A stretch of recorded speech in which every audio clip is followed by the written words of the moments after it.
하나님 사랑합니다. 하나님 사랑합니다. 많은 사람들이요, 사랑에 대해서는 참 친숙하면서 많이 알고 있습니다. 그렇지만 또 사랑에는 많은 종류가 있고요. 남녀 간의 사랑, 가족 간의 사랑, 자녀 간의 사랑, 또 신적인 사랑, 참 많은 사랑들이 있습니다. 오늘 이야기는, 우리에게 주신 얘기는 메시아가 이 땅에 와서 고난받고 얼마나 사랑을 베푼 것에 대한 그런 얘기입니다. 그래서 메시아가 받았던 고난과 사랑을, 그리고 그것이 여러분들의 삶에서 지금 혹시 힘들고 어렵더라도 그것을 하나님이 주신 메시아가 받은 고난과 사랑을 우리에게 더 접붙여서 여러분들이 승리하기를 원합니다. 많은 사랑이 있지만 오늘 여러분들에게 그 사랑 중에서 한 가지, 두 가지 사랑에 대한 얘기를 하기를 원합니다. 사랑이 과연 의미가 뭘까요? 많은 의미가 있을 줄 압니다. 근데 한 예를 여러분들에게 소개합니다. 한국의 6.25 전쟁 직후에 나병 환자 수용소가 있었습니다. 이 나병 환자 수용소에 미국에 있던 로터리 클럽의 회원들이 한국을 방문했습니다. 거기 나온 그 미국의 사람들이 이렇게 봤을 때 미국에서 파견 나온 다른 한 간호사를 보게 되었습니다. 이 한 간호사가 그 나병 환자들을 정성들로 만지면서 나병 환자의 고름이 흐르는 것을 그 감염되는 거나 어떤 두려운 것, 부끄러운 것 개의치 않고 열심히 상처를 닦아주고 간화해주는 정말 뜨거운 인간적인 아름다운 모습을 발견하게 됐습니다. 그래서 그 사업가가, 로타리 클럽의 돈 많은 사업가가 그 장면을 이렇게 카메라로 찍었습니다. 그러면서 이렇게 얘기를 했습니다. 이것은 정말 100만 불짜리 가치가 있는 귀한 사진입니다. 그러나 누가 나에게 100만 불을 주면서 이렇게 나병 환자의 고름을 만지라고 하면 나는 못할 겁니다. 라고 이렇게 얘기를 했습니다. 근데 그 간호사 자매도 이렇게 대답을 했다는 겁니다.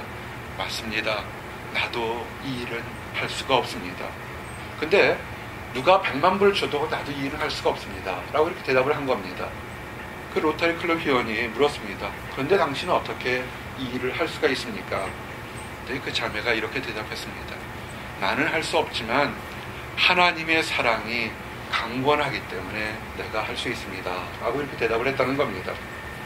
한번 이 나병 환자의 그 고름과 힘든 모습을 아무런 부끄러움이나 어려움 없이 싸매졌던 그 간호사 자매의 얘기를 보면서 그가 할 수 있었던 것, 내 능력이 아닌 그리스도의 사랑을 통하기 때문에 할 수 있었다라는 것을 통해서 우리가 사랑이라는 것이 뭔지 의미를 한번 이렇게 생각해 볼 수 있는 것입니다.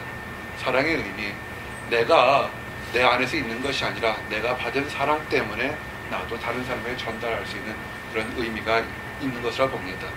우리가 이런 사랑의 의미를 알게 되면 참으로 이 사랑을 실천한 참 많은 사람들이 있습니다. 꼭 유명한 사람, 위대한 사람만이 사랑을 실천하는 건 아닌 것 같습니다. 우리가 일본을 압니다. 한국보다 기독교가 몇백 년을 들어왔지만 대다수의 사람들이 아직도 하나님을 알지 못하는 곳이 일본입니다. 일본에 한 목사님이 계셨습니다. 나가오라는 목사님입니다. 가난한 목사입니다. 교회가 작고 성도가 작으니까 아주 가난한 목사님입니다. 근데 이 가난한 목사님 집에 신학생 한 명이 이렇게 잠시 머물겠다고 왔습니다. 이 신학생은 가난할 뿐만 아니라 너무 가난해서 제대로 먹지 못해서 폐결핵을 앓고 있었습니다. 이 당시만 해도 지금도 그렇지만 결핵 환자는 옆에 가까이 두기가 좀 어렵습니다. 결핵 환자라는 거 알게 되면 사람들이 입을 막고 도망가거나 피하게 됩니다. 우리가 미국에서도 직장 생활할 때 꼭 병원에서 요구하는 것, 직장에서 요구하는 것이 아마 이 결핵일 겁니다. 전염성 때문에 그럴 것입니다. 그래서 정말 가난하고 목기도 잘 되지 않는 그런 가난한 나가온 목사님 집에 또 하나님 말씀을 공부하겠다는 가난한 그렇지만 병든 한 신학생이 이렇게 신세를 지겠다고 온 것입니다. 이 목사님 집에 이렇게 이 신학생의 친척들이 방문하러 왔다가도 그 신학생이 폐결핵을 앓고 있는 걸 보게 되면 다들 멀리 도망을 가버렸습니다. 소리치고 도망가고 사람들이 멀었습니다. 왜 그랬을까요? 우리가 알다시피 이 병은 전염병이기 때문에 그렇습니다. 지금도 치유하는데 굉장히 많은 시간을 걸렸지만 이 당시에 일본이 가난했을 때 막 했기 때문에 더 어려울 때였습니다. 근데 이 한번 결핵을 앓게 되면 주변 사람도 힘들지만 어디 가서 방을 하수를 구하기가 어려울 때였습니다. 그렇게 다 모두 싫어하는 병이었는데 이 가난한 교회의 목사님이었던 나가와 목사님 두 분은 그것을 개의치 않고 가난한 신학생을 그 집에다 머물 수 있도록 했습니다. 가족같이 대해줬습니다. 그 가난한 목사에게는 또 자녀들도 있었지만 또 새로운 자녀를 얻은 것처럼 따뜻하게 구했습니다. 참 거절할 수 있었는데 그렇게 하지 않았습니다. 참 도전되는 얘기입니다. 그러면서 이 신학생에게 무엇이냐면 신앙이라는 것, 우리가 믿는다는 것은 사랑을 실천하는 것이다라는 것을 이 목사님은 그렇게 보여주신 것입니다. 이 가난한 신학생이 그를 통해서 많은 사랑과 도전을 받았습니다. 이 신학생의 후에 이름이 유명해졌습니다. 세계의 가가와라고 이름 불려지는 가가와 도요히코 목사님이었습니다. 이 가가와 목사는 뒤에 고베의 니가라는 빈민가에 들어가서 사랑을 전도한 아주 유명한 사랑을 실천하는 목사님이 됐던 것입니다. 이분이 유명한 얘기를 했어요. 사랑이란 남의 실패나 실수에 뒤치다거리를 해주는 것이다. 아멘. 참 멋진 얘기입니다. 우리가 사랑을 실천하는 것 정말 도전되는 얘기입니다. 목회하는 나에게서도 이 두 분의 목사님의 이 모습은 정말 신선한 충격인 것 같습니다.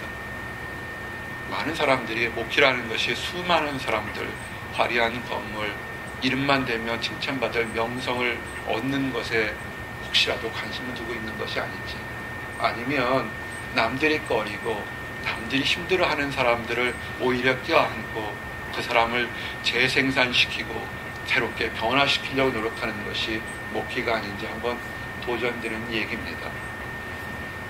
이렇게 또 사랑 얘기를 하게 되면요, 사람들은 한숨을 푹 쉽니다. 너무 크고 위대해요. 나병 환자를 만져볼 수 있겠습니까? 폐결핵 환자를 끌어안을 수 있겠습니까? 그렇지만 우리가 또 사랑이라는 것이 이렇게 정말 위대한 사람들, 정말 이 사람들은 위대한 사람들입니다. 정말 100만 불을 준다고 해도 웬만큼 선뜻 덤벼들기 어려울 만큼 하지만 해야 되지만 하기 어려운 일들 하는 것이 사랑이었습니다. 그렇지만 우리가 꼭 그런 것이 아닌 것에서도 사랑을 실천하는 얘기들은 수없이 많습니다. 어느 열흘 몇 해 전에 그 정해진 시각에 큰 오르간 연주회가 열리도록 이렇게 예정되어 있었습니다. 근데 이 오르간이 옛날 오르간이어서 이렇게 펌프질을, 기계가 아닌 게 사람으로 이렇게 펌프질을 해주는 그런 오르간이었습니다. 굉장히 오래된 것고 전통 있는 곳에서 오르간 연주자를 해야 되는데, 문제는 모든 준비는 다 됐는데 그 오르간 연주자를 이렇게 할 때 펌프를 해주는 사람이 병이 들었습니다. 그래서 나올 수가 없습니다. 참 관객도 있고 유명한 연주자도 있고 모든 시설이 다 돼 있는데 보이지 않던 늘 뒤에 있던 그 펌프질 하는 사람이 병들었던 겁니다. 참 당황스러운 일이죠. 근데 이럴 때 그 관람객 중에서 아주 유명한 음악가 한 사람이 있었습니다. 이 사람이 그를 위해서 그 연주 내내 그 오르간에 펌프질을 한 것입니다. 사람들이 묻습니다. 아니, 당시처럼 유명한 사람이 어떻게 먼지구성에 냄새나는 곳에서 오르간을 연주할 수 있도록 이렇게 펌프질을 할 수 있습니까? 그랬더니 그분이 아주 아무렇지도 않게 내가 좋아하는 음악을 위해서 내가 할 수 있는 작은 것을 했는데 그게 뭐 대단한 것이겠습니까? 라고 이렇게 얘기를 했습니다. 여러분, 우리가 사랑을 한다는 거 멀리서 볼 수 있지만 또 작은 곳에서도 우리가 실천할 수 있습니다.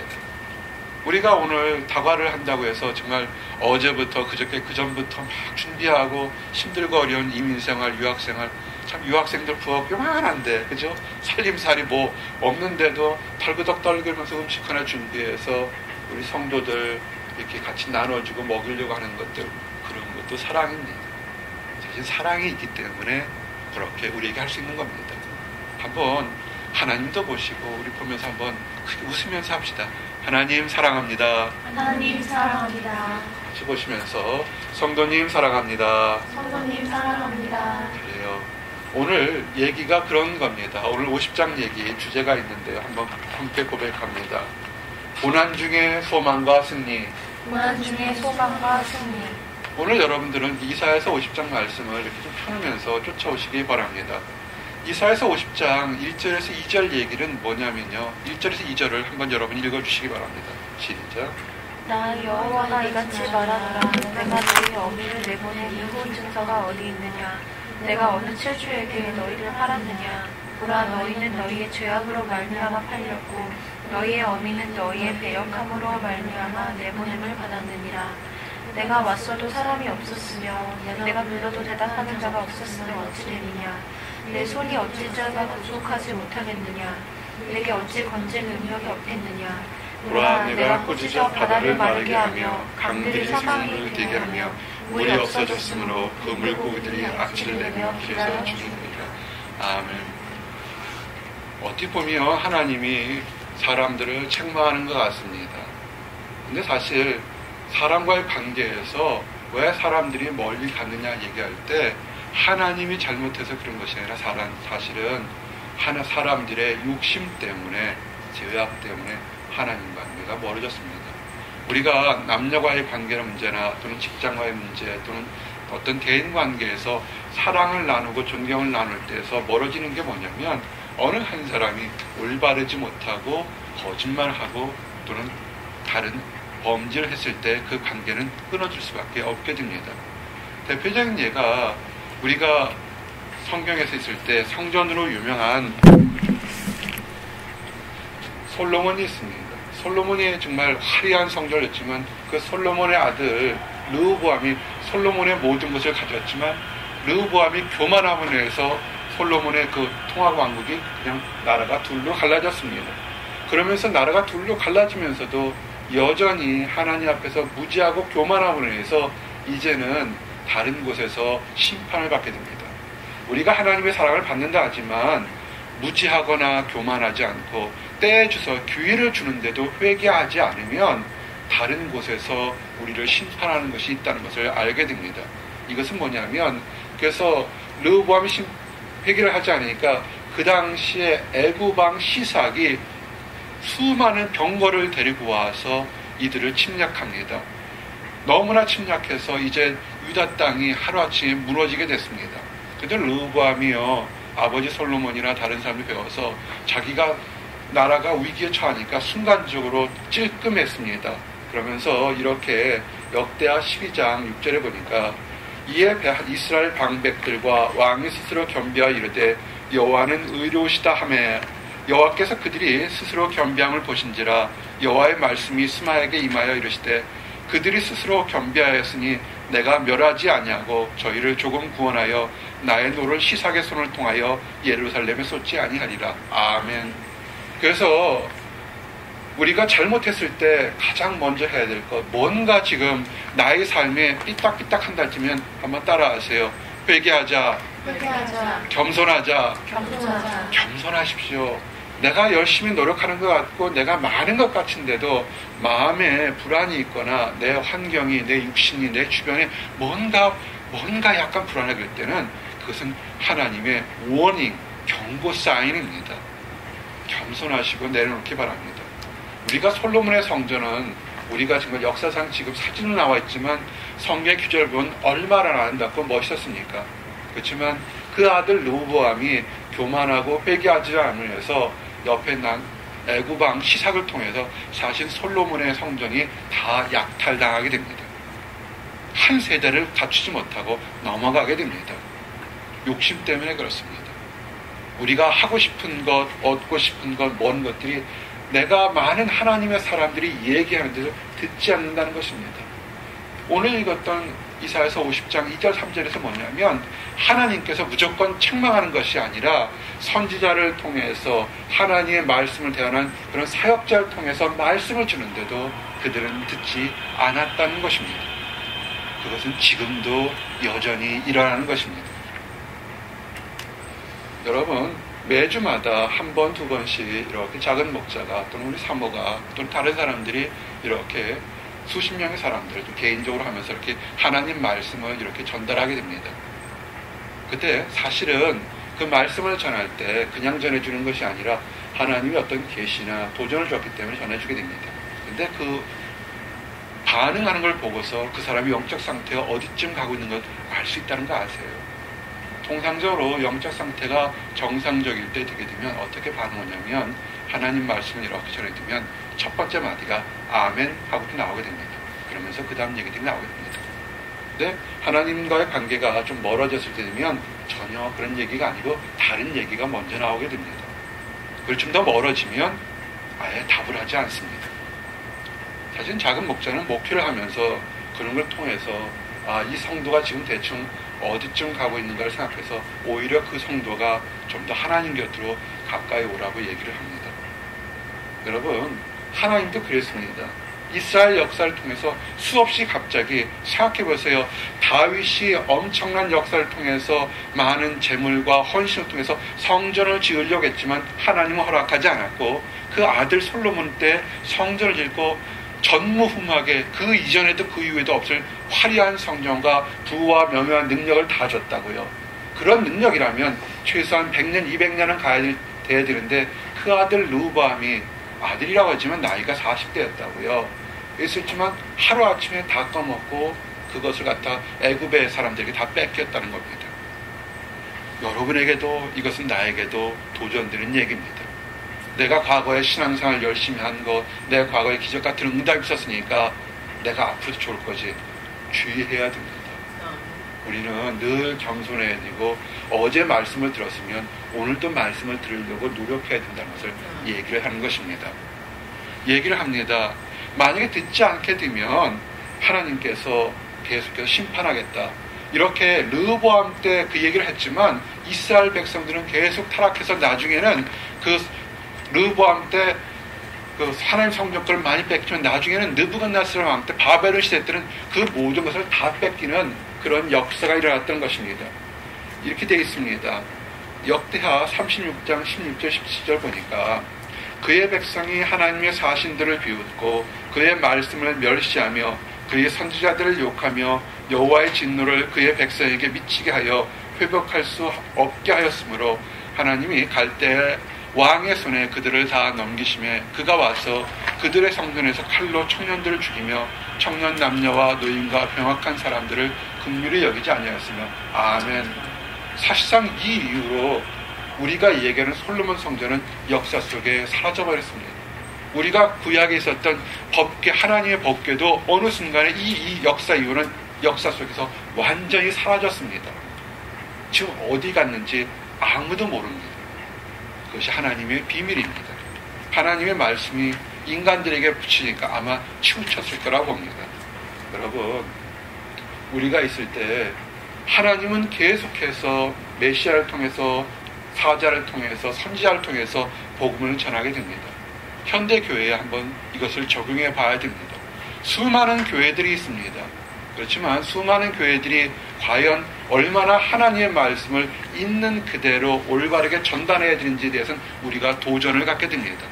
또한 성도들도 그 전하는 말씀을 과연 그냥 흘려드리지 않고 우리의 말씀대로 우리의 삶을 변화시키려고 어떻게 듣는지 얘기를 들어야 되는 것입니다. 우리가 마태복음 21장에 보면 이런 것이 있습니다. 어느 주인이 포도원을 지기를 주고서 먼 땅에 갔을 때 이제 세를 받을 때가 되어서 삭군들을 보냅니다. 삭군들에게 이 포도원을 잘 관리해서 남게 되면 너희들이 세를 주고 남는 건 너 가져라 했지만 이들이 욕심 때문에 그 세를 받으러 온 하인들을 때리거나 나중에 죽여버리게 됩니다. 그 나중에 삭군들을 보내서 안 되니까 그러면 내 아들, 내 장자, 독자를 보내면 저들이 청종할까 하고 보냈는데 그들이 어떻게 합니까? 아주 더 악한 생각을 하죠. 마태복음 21장 38절, 41절 보니까 농부들이 그 아들을 보고 서로 말하되 이는 상속자니 죽이고 그의 유수는 차지하자 하고 이에 잡아 포도원 밖에 내쫓아 죽였느니라. 그러면 포도원 주인이 올 때 그 농부들을 어떻게 하겠느냐? 그들이 말하되 그 악한 자를 진멸하고 포도원은 제때 열매를 바칠 만한 다른 농부에게 새로 줄지어다. 아멘. 이것을 우리가 심각하게 받아들여야 되는 겁니다. 우리가 이 땅에서 내가 하나님 믿어요, 하나님께 은혜 받았어요 하는데 그러놓고는 어느 순간에 이것이 내 능력으로 내 거라고 생각하는 것이 많습니다. 교회에서도 하나님께 영광 돌리는 것보단 내 사람 챙기고 내 이득 챙기고 내 능력 챙기고 내게 편한 사람들끼리만 이렇게 얘기해서 이것이 마치 내 거라고 생각하는 것이 있습니다. 과연 옳을까요? 그것은 아닐 겁니다. 교회의 주인은 하나님이고요. 우리가 잘된 것, 우리가 형통한 것도 하나님께서 허락해 주셨기 때문에 그런 겁니다. 그래서 이렇게 처음 시작이 뭐냐면 욕심에 팔린 것, 선지자의 경고를 무시하거나 듣지 않는 사람들에겐 하나님이 심판이 있다고 얘기를 하는 것입니다. 그러면서 대언제가 있다는 것, 우리에게냐면 우리가 언제 하나님이 얘기했어요? 우리에게 언제 그런 얘기했습니까? 이렇게 변명하고 또 배방합니다. 참 사람들이 악한 것이 많습니다. 내가 하나님께서 말씀하시면 내가 들었을 텐데 그런 걸 들은 적이 없어요 라고 얘기를 할 수 있습니다.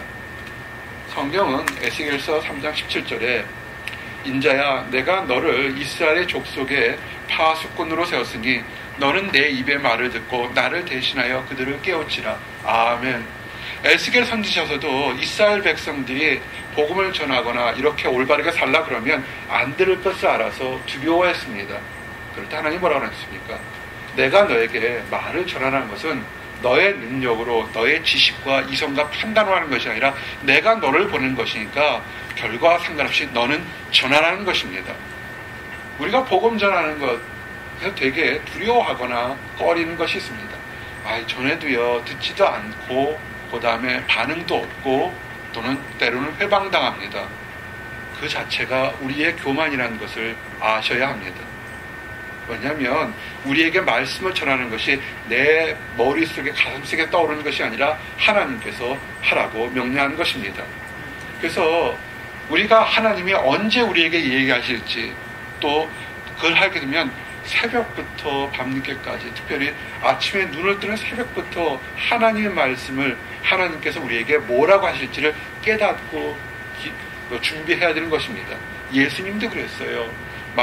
누가복음 21장 37절에 38절을 보면 예수님께서 많은 사람들에게 말씀을 가르치지만 그 예수님도 하나님이 무슨 말을 하실지를 듣기 위해서 아침 일찍부터 말씀을 들었다고요. 또한 그 당시에 축복 있는 사람, 복 있는 사람들도 그 말씀을 들으려고 아침 일찍부터 성전에 찾아갔다는 것을 보게 됩니다. 한국교회 좋은 정통들의 새벽 예배가 아마 이렇게 시작된 것 같습니다. 새벽 예배를 못 간다면 우리가 아침에 정해진 시간에 일어나서 말씀을 보고 묵상해서 하나님이 지금 내게 무슨 얘기를 하는지를 들으려고 해야 되는 것입니다. 누가복음 21장 38절에 예수께서 낮에는 성전에서 가르치시고 밤에는 나가 감람원이라 하는 산에서 쉬시니 모든 백성이 그의 말씀을 들으려고 이른 아침에 성전에 나아가더라. 아멘. 자, 이제 여러분 여기까지 같이 왔습니다. 우리가 하나님 안에서 교만하지 않고 하나님 말씀을 들으려고 노력한다 그러면 사람의 입과 귀를 주장하시는 분이 하나님인 것을 믿으시기 바랍니다. 모세가 애굽에 있는 이스라엘 백성들을 해방시키려고 하다가 실패했습니다. 왕자로 있었다가 이스라엘 백성들이 힘들고 어려운 것을 도와주려고 그러다가 오히려 거꾸로 이스라엘 백성들이 누가 나를 주관자로 세웠느냐라고 이렇게 대들었던 것을 보게 됩니다. 그래서 광야로 나갔습니다. 도망갔습니다. 왕자로 40년 편하게 살 것을 있다가 이젠 광야에서 40년 양치로 살 때 그때 하나님이 모세를 불렀습니다. 떨기나무 불꽃 가운데 부르면서 이렇게 얘기합니다. 여호와 하나님께서 이제 이스라엘 백성들에 가서 그들을 해방시키도록 네가 나의 입이 파수꾼이 됐으면 좋겠다 얘기를 했습니다. 모세가 마음에 상처가 있었습니다. 왕자로 편하게 살면서도 목숨을 걸어가면서 이스라엘 백성을 구해주려고 했는데 그들이 고마워하기는커녕 오히려 배반하고 누가 너를 우리의 장관으로 주권자로 세웠느냐 핍박해버렸던 것입니다. 그리고 또 모세가 기질적으로 말을 잘 하지 못하는 사람이었던 것 같습니다. 그럴 때 이렇게 얘기를 합니다. 모세가 마음의 상처도 있고 두려움도 있고 해서 이렇게 얘기를 합니다. 출애굽기 4장 10절에서 11절 보니까 모세가 여호와께 아뢰되 오 주여 나는 본래 말을 잘하지 못하는 자니이다. 주께서 주의 종에게 명령하신 후에도 역시 그러하니 나는 입이 뻣뻣하고 혀가 둔한 자니이다.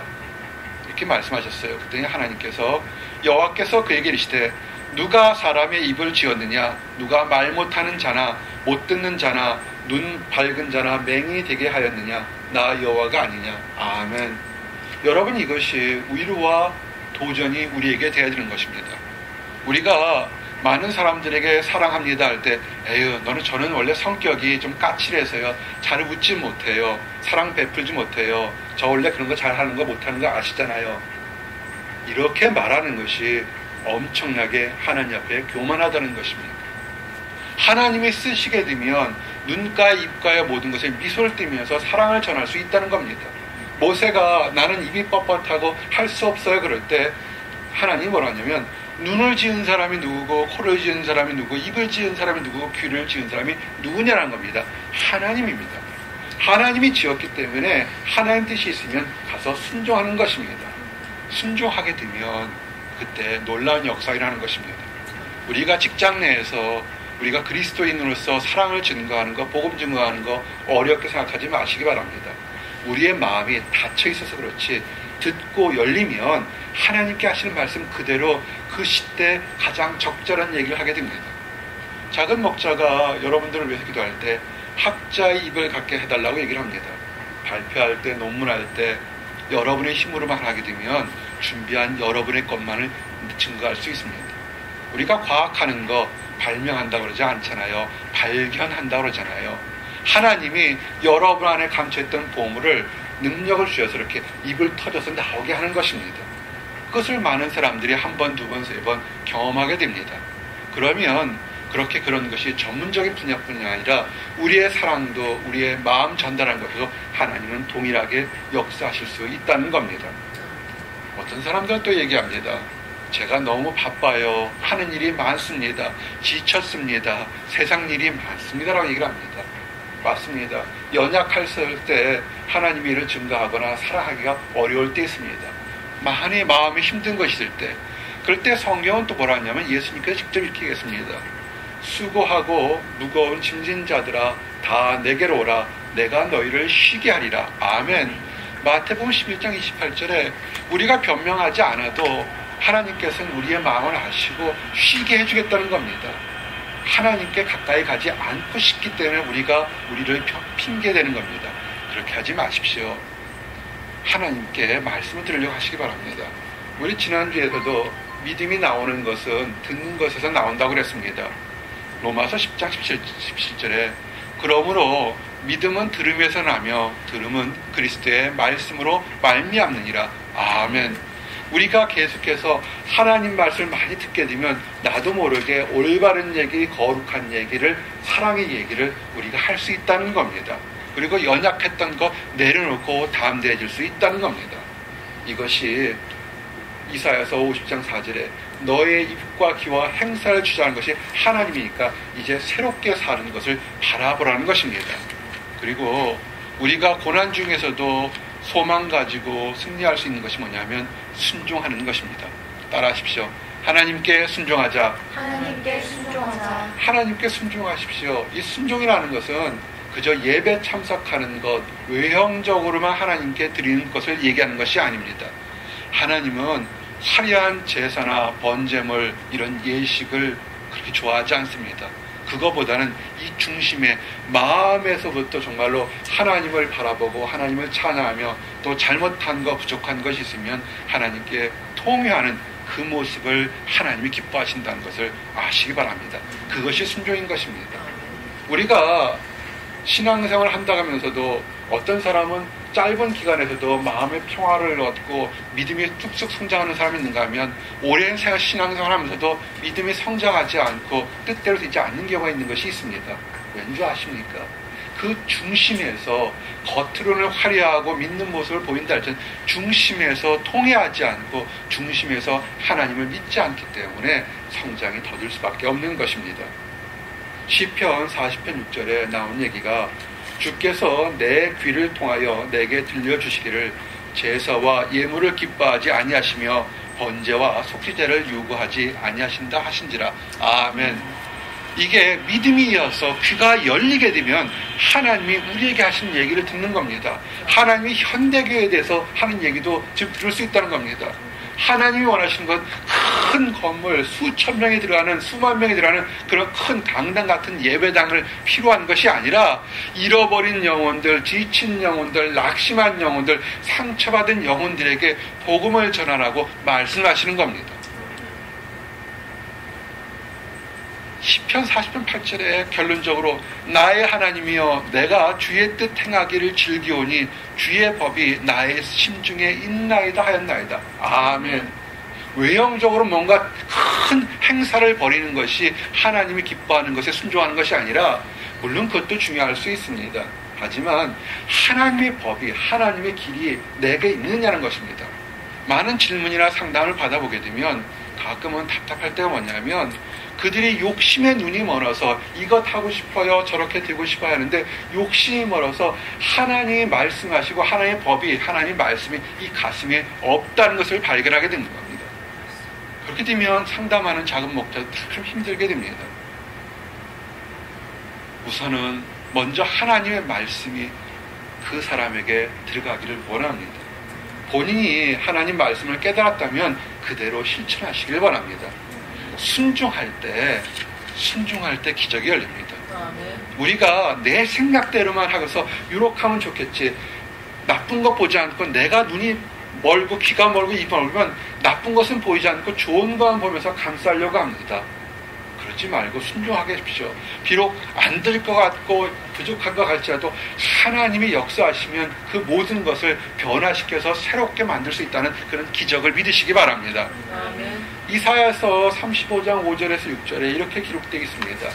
그때에 맹인의 눈이 밝을 것이며 못 듣는 사람의 귀가 열릴 것이며 그때 저는 자는 사슴같이 뛸 것이며 말 못하는 자의 혀는 노래하리니 이는 광야에서 물이 솟겠고 사망에서 시내가 흐를 것입니다. 아멘. 올 초에 나는 가장 멋진 선물들을 하나님께서 주셨습니다. 우리 성도들을 통해 주었습니다. 설마 직접 가서 상담하거나 신앙 상담을 하지 않아도 멀리서도 안타까운 마음으로, 연민의 마음으로, 사랑의 마음으로 중보기도할 때 그 사람, 그 가족이 교회를 나가고 구원받는 모습을 전해 들을 때 그것이 얼마나 기쁜지 모릅니다.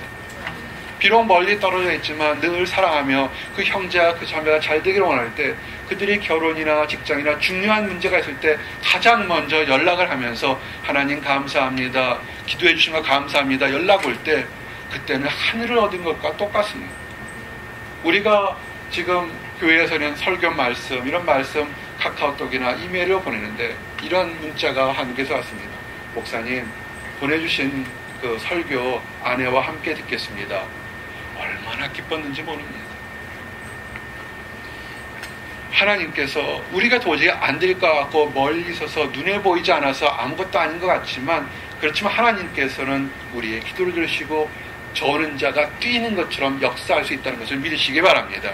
네. 여러분, 하나님의 뜻, 하나님의 능력을 체험하기를 원하십니까? 아멘. 그럼 순종하십시오. 여러분이 직장 가지는 거, 결혼하는 거, 자녀를 양육하는 문제, 장래 진로하고 그 모든 것을 순종하는데, 순종은 뭐냐면 내 뜻, 내 원하는 육신대로 하는 것이 아니라 하나님의 뜻대로 하는 것이, 그것이 순종인 것입니다. 아멘. 잘 모르게 되면 그 뜻을 알 때까지 기다리시기를 원합니다. 아멘. 가장 대표적인 모습으로 이렇게 기다리면서 하나님 뜻에 고대 온전히 순종한 사람이 예수님 아닙니까? 예수님께서 모든 일이 일어날 거 알면서 겟세마네 동산의 마지막 날에 기도할 때 마태복음 26장 39절에 보니까 조금 나아가서 얼굴을 땅에 대시고 엎드려 기도하여 이르시되 내 아버지여, 만일 할만하시거든 이 잔을 내게서 지나가게 하옵소서. 그러나 나의 원대로 마시옵고 아버지 원대로 하옵소서. 아멘. 예수님께서 능력이 계셨습니다. 창세 때부터 천지를 창조하신 그 능력의 하나님이, 이 예수님께서 자기 뜻대로 하지 않고 아버지 뜻대로 하겠다고 고백하고 기도한 모습이 우리에게 도전이 되는 것입니다. 순종하십시오. 이것이 진정한 순종입니다. 우리의 삶도 예수님 하신 것처럼 맡겨놓으시기 바랍니다. 지금 나는 뭐가 될까? 나는 아무것도 아닌 것 같다 할 때도 하나님이 여러분을 많은 사람들 중에서 부르셨을 때는 당연하고 분명한 이유가 있는 것입니다. 하나님 뜻이 여러분에게 들릴 때까지 순종하고 기다리시기 바랍니다. 예수님이 어떻게 하셨습니까? 빌립보서 2장 7절에서 8절 보니까 그의 근본은 하나님과 본체시나 하나님과 동등됨을 취할 것으로 여기지 아니하시고 오히려 자기를 비워 종의 형체를 가지사 사람들과 같이 되셨고 사람의 모양으로 나타나서 자기를 낮추시고 죽기까지 복종하셨으니 곧 십자가에 죽으심이라. 아멘. 하나님과 동등된 그런 모습에 예수님께서 낮추셔서 십자가에 죽기까지 순종하는 모습이 그것이 순종의 모델이 됐다는 겁니다. 우리가 이런 모습을 갖기를 원합니다. 순종하면요 영광을 얻게 됩니다. 순종하면 칭찬을 받게 됩니다. 히브리서 5장 8절 10절에 보니까 그가 아들이시면서도 받으신 고난으로 순종함을 배워서 온전하게 되셨은즉 자기에게 순종하는 모든 자에게 영원한 구원의 근본이 되시고 하나님께 멜기세덱의 반차를 따른 대제사장이나 칭하심을 받으셨니라. 아멘. 예수님께서 이렇게 순종한 것이 이유가 있습니다. 예수님의 순종하는 모습 하나님께 영광 돌리지만 또 예수님을 따른 나와 여러분들에게서도 그 순종의 모습을 통해서 우리들에게도 하나님께 받은 칭찬을 나누어 받을 수 있는 것을 보여주시기 위해서 그런 것입니다. 지금 보이지 않는다고 넷과 다르다고 그 욕심대로 다른 박질하지 마시기 바랍니다. 우리가 처음 설교를 시작할 때 사랑의 의미와 사랑의 예화를 우리가 증거했습니다. 다른 사람들도 그 목사님들도 그 간호사 자매들도 다 자기가 원하는 것 보기 좋고 화려한 곳에 갈 수 있었습니다.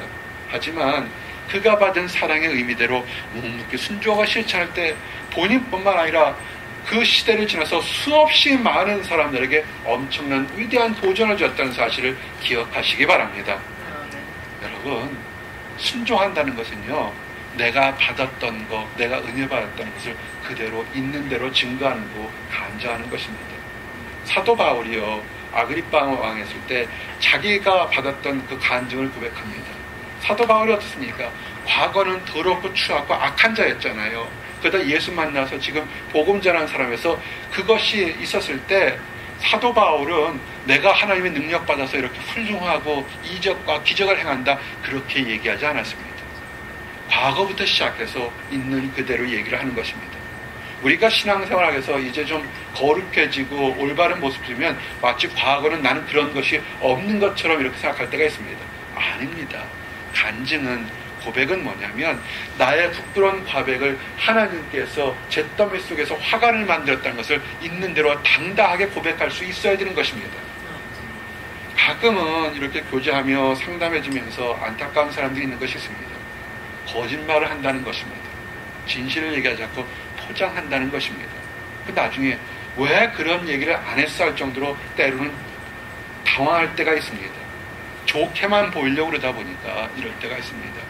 사도행전 26장 19절에 바울이 고백한 것처럼 아그리빠 왕이여 그러므로 하늘에 보이신 것을 내가 거스르지 아니하고 아멘. 하나님이 우리에게 볼 때 좋은 것만 보인 것뿐만 아니라 하나님이 볼 때 우리의 추하고 더러운 것도 그대로 보여줄 때가 있을 겁니다. 그것을 왜 부끄러워합니까? 솔직하게 있는 그대로 하나님께 보이시기 바랍니다. 그것이 기도고 순종하는 것입니다. 여러분이 기도할 때, 여러분이 하나님과 교제할 때 잘한 것만 하나님께 보이십니까? 아닙니다. 연약했던 거, 답답했던 거 있는 그대로 그거 보이는 것이 그것이 순종인 것입니다. 아멘.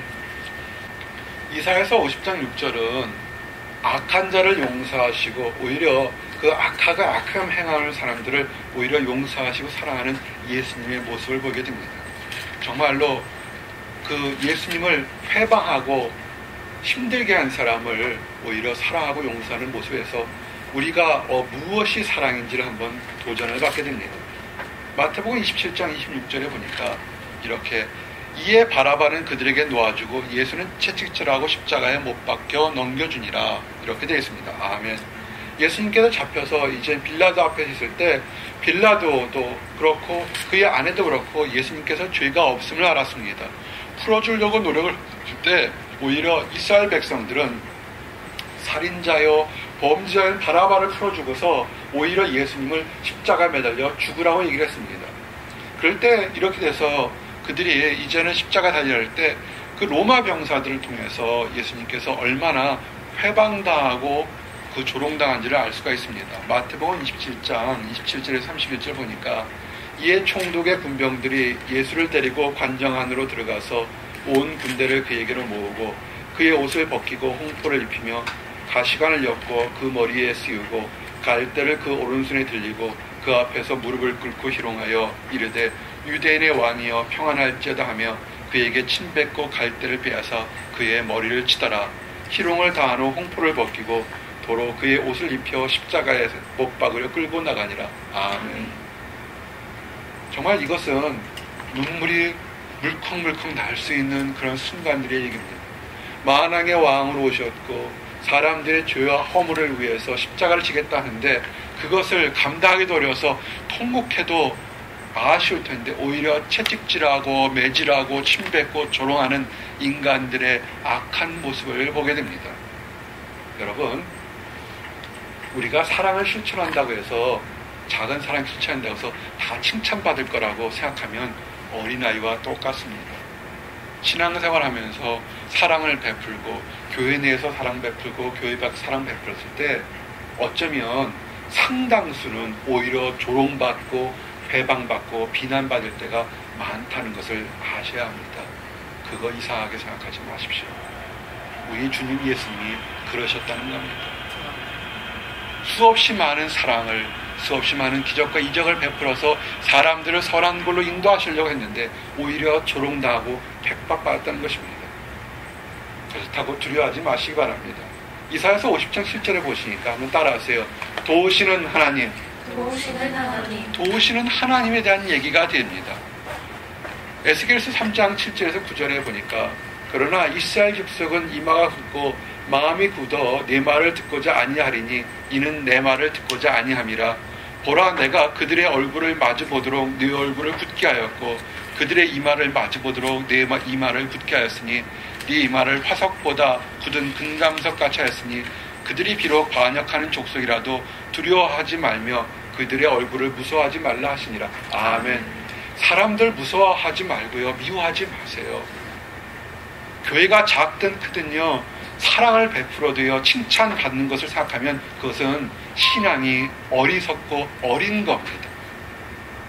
오히려 회방하는 사람이 교회 내에 있고요, 회방하는 사람이 교회 밖에 있습니다. 여기 보면 부싯들 같이 되겠다서요. 부싯들이 뭐예요? 파닥파닥 부딪히면 불꽃이 난다고요. 누군가 여러분을 탁 치고 힘들게 하게 되면 그 사람들은 여러분을 힘들게 하려지만 하나님께서 뭐냐면 상대방이 여러분을 추원해서 불꽃이 일어나서 아름다운 불꽃으로 유하게 만든다는 것입니다. 우리는 부싯돌 같은 존재입니다. 세상을 밝히는 불꽃을 때 어떻게 불꽃이냐면 하나님의 불을 붙이는 것도 있지만 오히려 모난 것, 거친 돌 같은 사람들이 우리를 칠 때 그 치는 고통으로 인해서 오히려 불꽃이 튀면서 세상을 밝히는 부싯돌 역할을 한다는 것입니다. 에스겔서의 선지자에게는 한 단은 더 나갑니다. 그들에게 말씀을 전해도 듣지 않을 것이다. 오히려 그들보다 더 단단하게 해서 마치 박치기에서도 너희들이 이기는 것처럼 더 단단한 얼굴을 너희들에게 보여줄 것이다. 이렇게 얘기를 하는 것입니다. 사람들 중에서 뻔뻔한 사람들 참 많습니다. 그거 두려워하지 마시기 바랍니다. 우리는 하나님의 말씀으로 당당해서 내가 부싯돌보다 튼튼한 금강석처럼 하나님이 나를 지켜주는 그런 당당한 믿음으로 살아가시기를 바랍니다. 아멘. 이사야서 50장 8절에 나오는 것이 뭐냐면 지켜주시고 승리 주시는 하나님인 것을 믿으시기 바랍니다. 사람이 악한 꾀를 내고 악한 행동을 하지만 그렇지만 죽은 자 가운데 죽은 자를 살리셨던 하나님의 능력이 사람의 꾀와 행동보다 더 약하지 않습니다. 더 강한 것입니다. 사도행전 2장 23절 24절에 그가 하나님께서 정하신 뜻과 미리 아신 대로 내준 바 되거늘 너희가 법 없는 자들의 손을 빌려 못 박아 죽였으나 하나님께서 그를 사망의 고통에서 풀어 살리셨으니 이는 그가 사망에 매여 있을 수 없었습니다. 아멘. 악한 사람들은 예수님을 죽이면 모든 것이 끝날 거라고 생각하면서 그들은 전혀 양심의 가책도 없이 악한 짓을 했습니다. 그러나 하나님 뜻은 뭐냐면 사람들에게 나는 사망의 줄을 풀어주는, 사망을 끊는 능력의 하나님인 것을 보여주며 부활의 능력을 보여주는 그런 하나님인 것을 사람들에게 보여줬다는 것입니다. 여러분 두려워하지 마십시오. 악한 사람들이 여러분을 해치려 한다고 했을 때 하나님의 뜻은 그 악한 사람들을 감찰하시기 더 크기 때문에 여러분을 지켜주실 것입니다. 그러면서 우리가 당당할 수 있는 것이 뭐냐면 로마서 8장 31절에서 32절처럼 그런즉 이 일에 대하여 우리가 무슨 말을 하리요? 만일 하나님이 우리를 위하시면 누가 우리를 대적하리요? 자기 아들을 아끼지 아니하시고 우리 모든 사람들을 위하여 내주신 이가 어찌 그 아들과 함께 모든 것을 우리에게 주시지 아니하겠느냐. 아멘. 하나님이 예수님을 사랑한다는 것을 믿으십니까? 아멘. 그 예수님께서 하신 일이 뭡니까? 사랑하는 예수님께 하신 뭐냐면 우리 사람들을 위해서 죽기까지 순종하시고 부활하셨습니다. 그렇게 죽기까지 순종하셨던 예수님이 사랑하신 게 우리들인데 우리들을 왜 안 지켜주시겠냐는 하나님의 역설적인 표현인 것을 믿으시기 바랍니다. 초조해하지 마십시오. 두려워하지 마시고 낙심하거나 범죄하지 마십시오. 내가 자금 있는 것에서 그 악한 말씀이나 그릇된 생각하지 마시기 바랍니다. 모든 것을 위해서 내주신 이가 어찌 그 아들이 사랑하는 그 사람들을 왜 안 지켜주시겠냐고 지금 하나님이 말씀하시는 것입니다. 이것이 고난 중에서도 우리가 소망을 가지고 승리할 수 있는 것입니다. 오늘 읽었던 이사야서 50장 9절의 핵심 내용은 뭐냐면 세상은 다 변할지 모르겠지만 하나님의 사랑과 공의는 절대로 변하지 않는다는 것입니다. 시편 102편 26절 27절 이 말씀이 같이 대절이 된 게 뭐냐면 천지는 없어지려니와 주는 영존하시겠고 그것들은 다 옷같이 낡으리니 의복같이 바꾸시면 바꾸려니와 주는 한결같으시고 주의 연대는 누군가리이다. 아멘. 인간적인 것들 지금 펄펄 끓어서 영원할 것 같았던 것들을 시간 가면 다 사라지고 쓰러지는 것들이 너무나 많습니다. 그렇지만 하나님의 약속과 하나님의 사랑은 세월이 가도 변하지 않는다는 걸 믿으시기 바랍니다. 거기를 붙잡고 그 길을 가시기를 원합니다. 그래서 이제 마지막 결론적으로 우리가 갈 때 내 능력이나 나의 판단이나 나의 욕심이나 내가 바라는 그런 것들 내려놓고 하나님이 원하는 것을 가시기 바랍니다. 느려도 엉금엉금 거린다 할지라도 제대로 가시기 바랍니다. 모세의 큰형이 누굽니까? 아론입니다. 그 아론이 아들이 있었습니다. 나답과 아비후가 있었습니다. 이 아론은 하나님의 전에 가서 성전에서 예배 드릴 수 있는 큰 중요한 직분을 갖는데 그 아론의 아들 나답과 아비후가 성전에 불을 붙이는 것 향로를 붙일 때 하나님이 원하시는 하나님 방법 따르지 않고 자기 뜻대로 그 불을 들고 사용하는 바람에 하나님이 심판받아 죽었던 것을 기억하시기 바랍니다. 레위기 10장 1절에서 2절 아론의 아들 나답과 아비후가 각기 향로를 가져다가 여호와께서 명령하시지 아니하신 다른 불을 담아 여호와 앞에 분향하였더니 불이 여호와 앞에 나와 그들을 삼키매 그들이 여호와 앞에서 죽은지라. 아멘. 여러분 이것이 중요한 것입니다. 우리가 많은 지식과 많은 경험과 많은 능력이 있다 할지라도 그것을 가지고 하는 것이 아니라 하나님이 원하시는 방법대로 나가기를 원합니다. 이제 우리 그레이스 교회가 새로운 사랑 방장들도 사역자들도 이렇게 임명합니다. 그럴 때 우리의 힘과 능력으로 하는 것이 아니라 하나님의 주신 방법대로 나가기를 원합니다. 그리고 마지막으로요. 악한 사람들, 악한 거 두려워하지 마시기 바랍니다. 하나님이 여러분들과 함께 한다는 걸 기억하시기 바랍니다. 특별히 찬양할 때 놀라운 역사가 있는 것을 기억하셔서 하나님께 나갔을 때 여러분들이 당황하지 않고 놀라운 축복의 역사가 있는 것을 늘 믿으시기 바랍니다. 기도하시겠습니다. 하나님 감사합니다.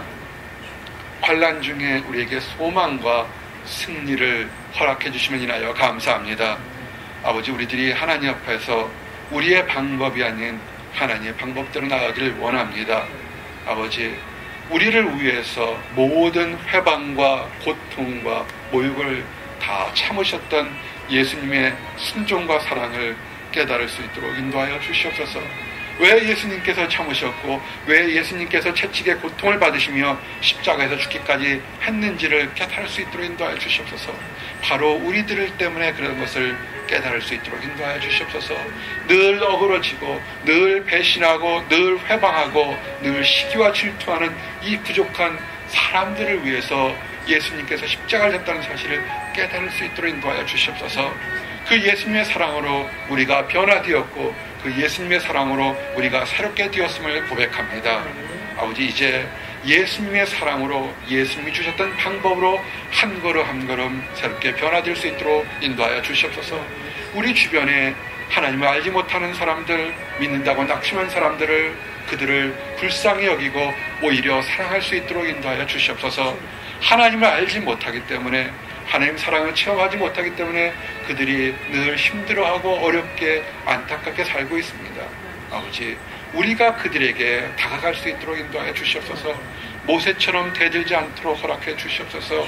하나님이 입술에 파수꾼 세우시고 하나님의 발걸음에 능력 주셔서 그들에게 하나님의 방법대로 사랑을 나눠서 우리의 가족이, 우리의 이웃이, 직장 동료들이, 우리 모든 만나는 사람들이 하나님 앞에서 행복을, 평화를 누릴 수 있도록 인도하여 주시옵소서. 감사드립니다.